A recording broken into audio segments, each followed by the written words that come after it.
Alright, welcome back for part 3. Sorry about the rather long delay. I have been ill, but let's get back to it. Alright, first we have Bhisma, Revered Elder, aka Abysmal, as I started calling him once I saw him for the preview event, because that's more or less how I feel about him. I think he's pretty abysmal. A 4-cost 3/3 is pretty underpowered. The fact that he gets random battle skills doesn't really make him much better, especially since he only gets it from like other unseen. There's not that many constructed level unseen and so on. So he's like super conditional, and he is not that much better than Drunkill Scholar, which already only sees play barely. So yeah, I'm really like underwhelmed. Like in the event, he was pretty fine as like a 3-drop. And I think as a 3-drop he would be like at least appealing and playable. But I think as a 4-drop he's just terrible, even with the Entomb. There's just so many like bad battle skills that a 3/3 could get, and he probably needs multiple good battle skills to be relevant, like some form of evasion and like double damage or something, because 3 damage return from like a 4-drop is just not what you're looking for in Constructed. And even in Limited, this guy is pretty underwhelming, especially because it's probably not going to be that easy to have enough unseen. But yeah, that card, just a disappointment. Alright, next we have caltrops, another take on the sort of like permission or like card denial type effect that we've seen on Justicia. In this case, we get to virtually kill an opposing small to medium-sized unit by taking away their attack and denying them to play any further copies. The cost of 4 is fairly steep. It can be silenced away, both the -5 and the denial effect, so that's not that great. And also, given that it only shuts down units offensively, only works in a defensive controlling deck. And the problem is those usually also run harsh roll, and if you harsh roll away the caltrops, the denial effect also disappears. So the card is in a weird spot. And in Limited there's not a lot of extra copies of cards, so it also doesn't do a whole lot. So yeah, but it's once again more or less a nice show of concept rather than an actual good card. But there might be better cards in a similar direction in the future. But this one, not so hot in either format really. Next we have Curse of Taxation. Speaking of show of concept, this is basically them showing us that we're gonna see power denial in some form. Classic land destruction does neither work in the resource system of this game particularly well, nor is it something that most game designers and players would consider fun, which is why we will probably get this version, because this is something that you can interact with. You have counterplay. If they cripple you by 1 power, you can use relic removal, attachment removal, and get your power back. It also doesn't color screw you, it only power screws you. The problem is though, at 4, without any utility other than just reducing their power by 1, it's not going to be good enough in either format, because a lot of the strengths of power denial, or like land destruction as it's called in Magic, is the fact that unless you have like a ton, so you can just basically play 1 each turn and lock your opponent completely out of their resources, is to hit their colors and try to color screw them, cripple them from playing certain cards with heavy color costs, or destroying lands that have other utility and value, which both is not possible with this and or not possible in this game. So it's more of a proof of concept, show of concept, and I think it's a nice spin on the classic resource denial. And yeah, we'll see if there's more appealing, better cards in that direction in the future. This one is not playable in either format, if you ask me. Next we have Ground Crew. Mostly a limited card, 2/4 Tinker for 4. A decent body, blocks fairly well against most early game units, and allows your smaller Valkyries when they're like outclassed in the sky to take to the ground as monsters by paying 1 and exhausting ground crew. Like for example giving a 1/1 revenge Valkyrie +3/+3 and taking away their evasion seems like a pretty good deal if that forces the opponent to take 4 or trade with your revenge 1/1. So if you have a bunch of Valkyries, this looks like a decent 4-drop for a draft deck. Next we have Ironclad O's. Oh boy, 4-cost combat tricks. They are just not very good. I mean, in Constructed this is basically not playable. +4/+4 is not powerful enough to make up for the fact that the opponent will see it come from a mile away and it's super clunky. The fact that you randomly sometimes get a bunch of armor, also not a very big deal, especially given that you cannot usually time it that well and control it that well to make sure that the armor is more than just health gain and used on a weapon. And even in limited, first of all you need a bunch of Valkyries to make it better than just giving +4/+4. And even then 4-cost +4/+4 is not very appealing. It's probably like okay as a filler in draft, but that's about it. Next we have LOM Sytem. This is a super weird weapon. Like if we look at Hammer of Might and Peacekeeper's Brood as competition of as like 4-cost justice weapons, this card doesn't make any sense.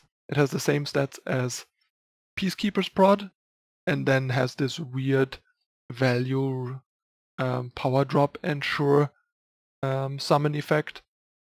If you have a Gunslinger you get to draw 2 Justice Sigils, and if you have Gunslingers you're usually probably a proactive aggressive deck that doesn't need a 5th and a 6th power guaranteed. Also, you generally are an more aggressive deck when you play weapons. So this is so weird, like it's kind of like this 3/4 lifesteal Minotaur that gained you power when you put weapons on it. Like these more value late game oriented effects on cards that require you to play aggressive card types like weapons just don't make any sense to me and they don't work out. The Minotaur didn't see any play and I don't see how this is gonna be any different, especially with 2 better 4-cost weapons in Justice, one of them being as easy to play as this one. Broad is pretty steep at triple Justice, but still. And yeah, I mean, then you even need like a specific unit type to get the full value. In draft it's gonna be decent. You're gonna have a bunch of Gunslingers. Weapons are much better in a wider variety of decks, and also there are less weapons and the extra power will be a bit more impactful in the average draft deck, I think. So in draft this is a decent pickup. Nothing super exciting, but solid. Next we have Ricardo Sheriff. This is a pretty cool card actually. In Constructed, if you have like one thing out with a weapon on it, a 4-cost 5/5 with an ability is already a pretty good deal, especially given that the ability effectively adds +3/+3 of stats to the board. +2/+2 for the Sheriff, and +1/+1 to whoever you give the weapon. The other, like at least as long as you still have units that don't have weapons yet. Because if you put a second weapon on a unit, you only get +1/+1 because the Sheriff won't grow from that. Worth noting is you don't have to exhaust her for the ability, and it's also not limited to once a turn. So you can easily, if the game drags out and gets into a stall, run away with the game with her ability, just activate it twice a turn and make your board grow out of proportions and have this giant Ricardo Sheriff. Also the fact that she's a Gunslinger and a Minotaur gives her 2 highly relevant unit types and is pushing more towards a Minotaur, Gunslinger, Argent Pot aggressive or aggressive mid-range deck. And in draft, I'd say she's just a stone cold bomb. If you see her, snap pick her. If she's unanswered, she will just obliterate the opponent usually. Super powerful. Alright. Next we have Shielded Rodbearer. This card is a bit too expensive and weak for Constructed. But in Limited, it's a pretty nice weapon. Getting to protect your, say, premium evasive unit and the weapon on it, and also adding some more pressure, some more stats to it is a pretty good deal. And Shielded Short Barrel is a nice package in the common slot for that. So feel free to pick it up. It's probably the best, or one of the best common Justice weapons possibly now. Next we have Shieldsmith.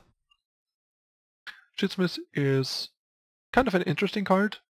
I mean, it's not bad, like 4 cost, 5 health unit with lifesteal is a pretty good starting point.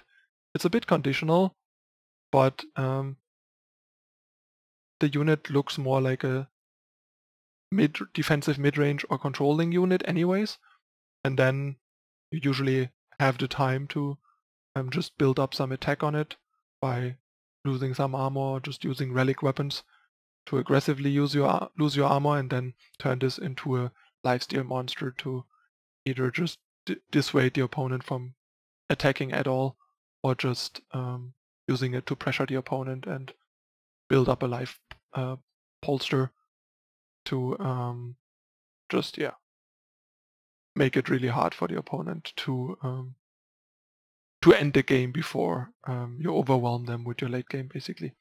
So yeah, this is an interesting card. Maybe there's like a more weapon-centric, less Tavrod Maiden oriented armory build out there that might have interest in Shieldsmith. Next we have Spirit Blade Stalker, clearly only a limited card. A 2/4 for 4 is an okay stat line usually.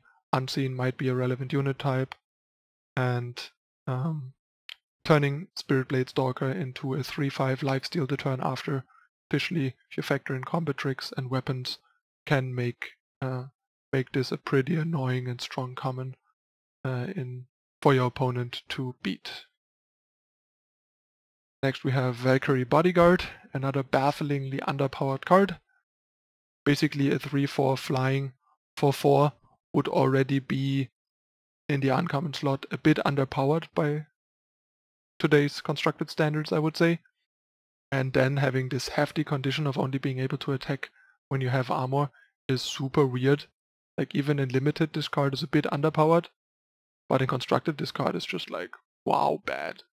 I mean, as a 3-drop in constructed, it would be interesting.